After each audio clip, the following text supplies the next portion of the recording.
A little bit over 3 months ago, a lot of world leaders from different faith traditions met together, including our very own Reverend Dr. John Dorhauer, the General Minister and President of the United Church of Christ. They came together and they wrote this document that I'm going to read a portion of to you. It goes like this. We, representatives of Protestant, Orthodox, and Anglican communions in the United States, Church World Service, and National Council of Churches, gathered together on this 10th day of February 2017. We seek to join our efforts to those of other religious communities, striving for the same sacred purposes, and officially declare our strong opposition to the executive order entitled Protecting the Nation from Terrorist Attacks by Foreign Nationals. On behalf of our joint membership of 37 national member communions, constituting more than 30 million Americans, we stand united in our resolve to love our neighbor as ourselves, to act justly, love mercy, and walk humbly with our God, and fellowship with the vulnerable, the outcast, the widow, the orphan, the immigrant, and to all persons in need. As Americans, we are a nation of displaced persons. This executive order drastically reduces refugee admissions, temporarily suspends the entire U.S. resettlement program, ends the resettlement of Syrian refugees, and definitely bans individuals from Syria, Iraq, Iran, Libya, Yemen, Somalia, and Sudan from entering the United States, and preferences religious minorities. We've already witnessed the heartbreaking consequences of this executive order. Refugees who had waited years for the approved resettlement to the United States, who had sold their belongings and given up their shelter in preparation to finally find safety, had their flights abruptly canceled and hopes of being reunited with their families in the United States dashed. We are unequivocally opposed to any policy that restricts access to life-saving protection due to a person's religion. This executive order, as well as the other two immigration-related executive orders to build a wall and deport our undocumented community members, counters the values we as a people of faith hold dear, to welcome the stranger and assist those most in need. As Christians, we have a moral responsibility to speak out and advocate alongside all immigrants and refugees to stop these unjust and immoral executive orders. Refugee resettlement is one of the most cherished traditions upon which our country was founded and plays a critical role in U.S. diplomacy and foreign policy. As the world faces the largest displacement crisis in recorded history, the United States should this year resettle at a minimum 85,000 refugees, the same number we welcomed last year. Our nation's security and hospitality are in no way mutually exclusive. In fact, they are complementary, and it is imperative that we speak out against the notion that refugees are a threat to our safety. They are not. We have a sense of shared community by being in the world with those who are different from us. Refugees are ordinary people fleeing life-threatening adversity. They are also the most heavily vetted individuals ever to travel to our country. To suggest otherwise does not represent the facts. This document had a number of enumerations listed underneath of it. One of them said, "We pledge to dedicate one Sunday in the upcoming 3 months to engage all of our congregations in honoring refugees and immigrants' journeys, educating our communities about the biblical call to welcome refugees and immigrants, and inviting our congregation members to take action to publicly support refugee resettlement and the immigrant members of our communities." Here is who signed this declaration: the leaders of Church World Service, National Council of Churches, the Presbyterian Church, the African Methodist Episcopal Church, the United Church of Christ, the Disciples of Christ, the United Methodist Church, Reformed Church in America, AME Zion Church, Swedenborg Church, Progressive National Baptist Convention, Armenia Orthodox Church, American Baptist Home Mission Society, Alliance of Baptists, Christian Methodist Episcopal Church, the Episcopal Church, the Evangelical Lutheran Church in America, Religious Society of Friends Quakers, Moravian Church Province North, and the Ecumenical Catholic Communion. There are a lot of churches all over the United States this Sunday honoring Refugee Justice Sunday. On Friday, at the food pantry here in this building, a person came into the building and asked, "Can refugees receive food here?" And the volunteer said, "All are welcome." So here we are today, willing to educate ourselves about the realities of refugees around the world, and to open up our hearts and minds to do unto others as we would have done unto us. First things first, what is a refugee? How is a refugee different from an immigrant? Both refugees and immigrants move to a different country than the one that they were born in, but for different reasons. Although fear is sometimes a factor in an immigrant's decision to move, for the most part they move by choice, usually for the promise of a better life. The main reasons typically include better economic conditions, education, or reuniting with family members. Some immigrants should be granted refugee status, but for a multitude of reasons, those in authority are unwilling to do so. Refugees always leave their home country due to fear of persecution, which could be caused by war, violence, political instability, aggression due to their religion, beliefs, caste, or political opinion. Refugee status, or asylum, is a form of protection that may be granted to people who meet the definition of a refugee. Refugees are generally people outside of their country who are unable or unwilling to return home because they fear serious harm. Most refugees are able to return to their home once peace and stability is restored, although for some this cannot be for many, many years. For those that are unable to return, perhaps because of ongoing conflict or if there is danger of persecution, staying in a refugee camp is the only option, as most host countries are unable to accept refugees permanently. Resettlement in a third country, not the country that they were born in or the one that they originally fled to, is the last option, and it is available only to a tiny fraction of the world's refugees. This week, in preparing for this sermon, I came across a prayer station resource. The original idea was to have prayer stations around the room where persons may go to pray for refugees and learn more about refugees. I adapted this resource so that we may visit all 6 stations while staying in our chairs. So over the next few minutes, we will visit these 6 stations and hear personal stories and see photographs from your refugees, all with the intention of allowing our hearts and minds to become more conscious and open to the needs and situation of our refugee brothers and sisters. Station number 1, refuge. All of us seek refuge in our lives. My personal favorite Bible verse with the word refuge comes from Psalm 46:1. God is my refuge and strength, always ready to help me in times of trouble. But for many, in addition to seeking refuge in God, we seek refuge daily in the places that we feel at home. So now is a time for you to reflect on those things that you have in your life that help you to feel secure, especially those things inside of your home. What are the items that you give thanks for in your current living situation?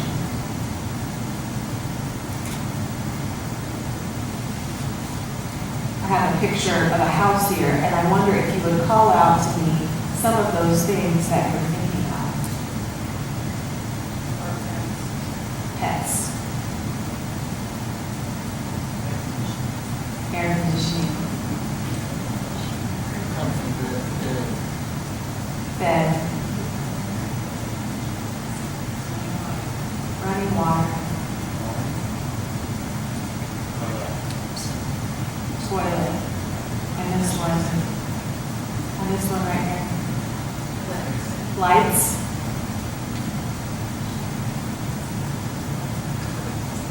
Electricity. Electricity.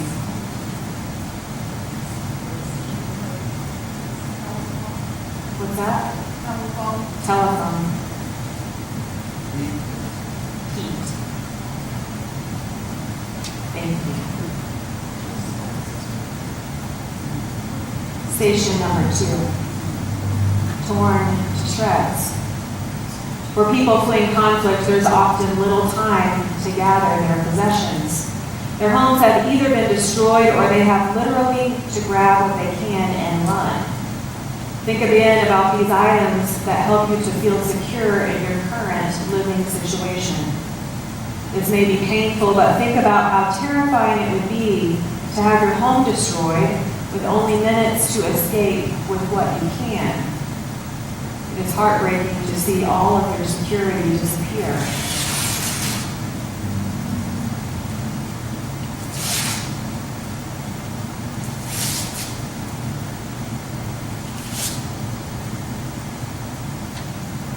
What would you take with you? If you only had a few panicked minutes to pack a few essential personal items and had to flee on foot so that you could only take what you could carry, what would you put in your backpack? What was it?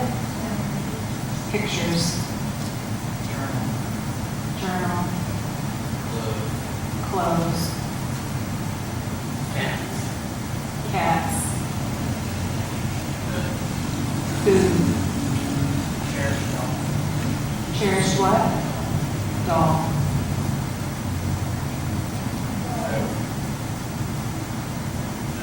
So, Bible. Important documents. Tools.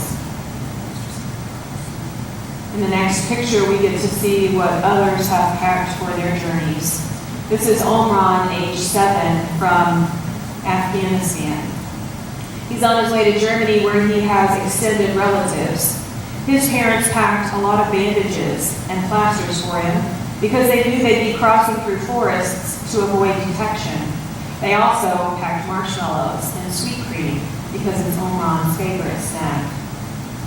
This is Abessa, age 20, from Damascus, Syria.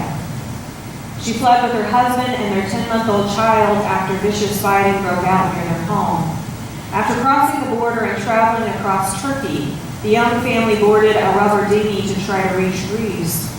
Turkish police detached the boat's motor to force them to turn back, but they precariously paddled their way across anyway. She says, "Everything I have packed is for my daughter to protect her against sickness." When we arrived in Greece, a kind man gave me 2 jars of food. Another man gave me biscuits and water when he saw my baby. This is Zuar, age 20, from Syria. He played the guitar and painted in Syria for 7 years. Almost all of the things he brought with him when he escaped are gifts from his friends, including a watch from his girlfriend, a rosary that he never lets touch the floor, and 2 guitar picks. He only has 1 shirt with him. I left Syria with 2 bags, but the smugglers told me I could only bring 1. The other bag had all of my clothes. This is all I have left. Station 3. Everything gone. For many families, the trauma of fleeing their homes is accompanied by the grief and tragedy of having lost loved ones.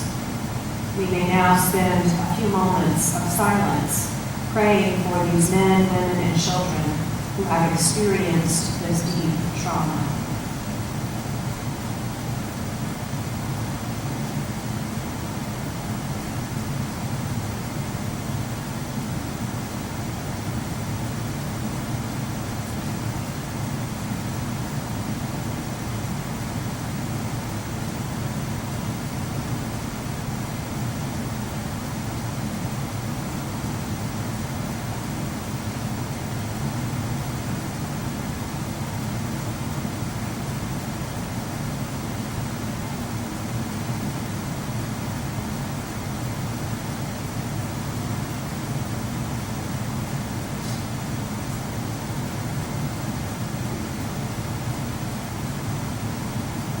Station 4, foot-worn.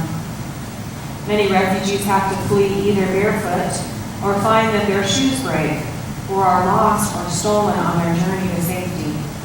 UNICEF reported that many Syrian children in the refugee camps were running around barefoot, even in freezing temperatures and despite sharp rocks, broken glass, dirt, or a constant risk of infection with wastewater flowing freely from inadequate toilet facilities.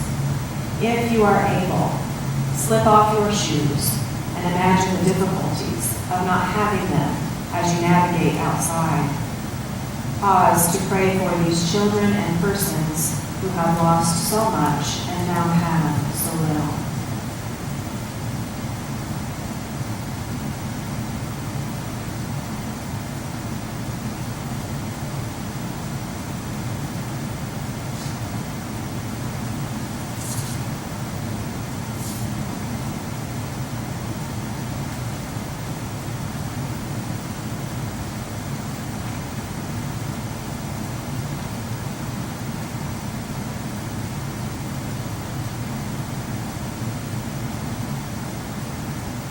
Station 5, Youthful Hope.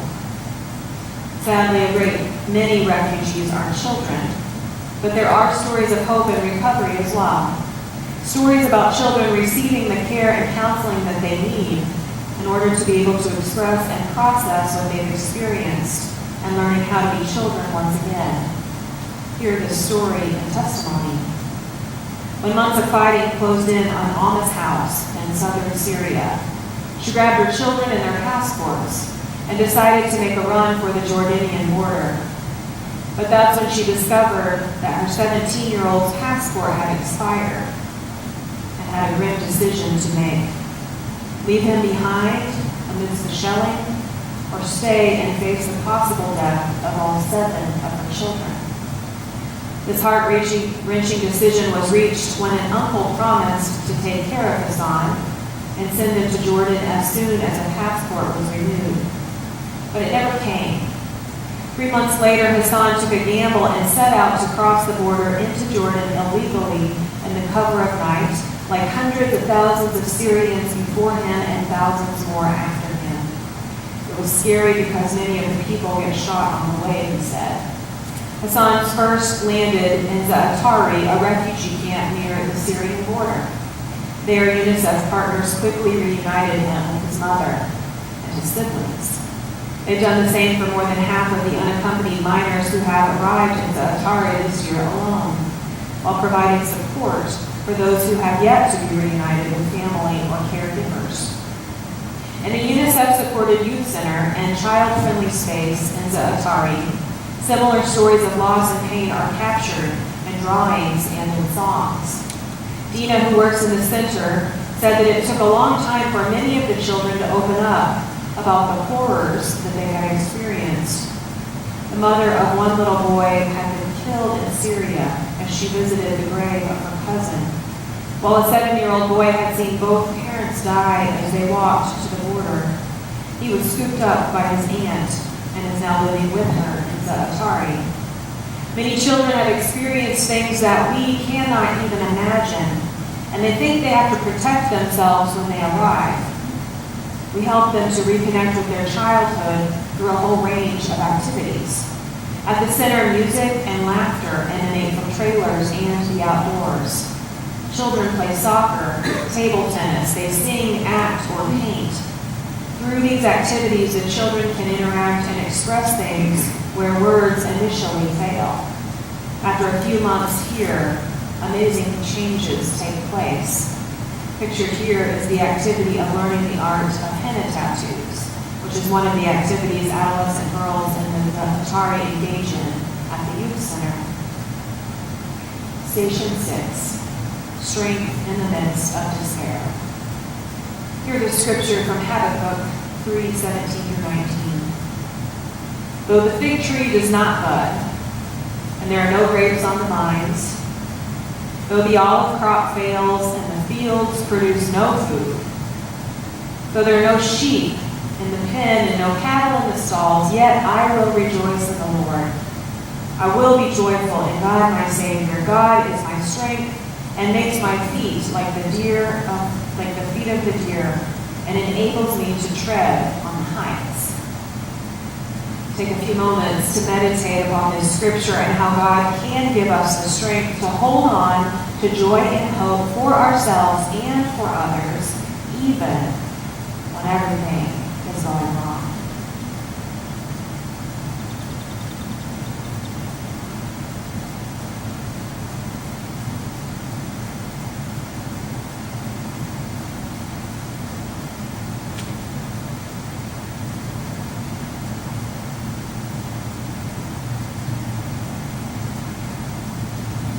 This is a picture of Patricia Naumar.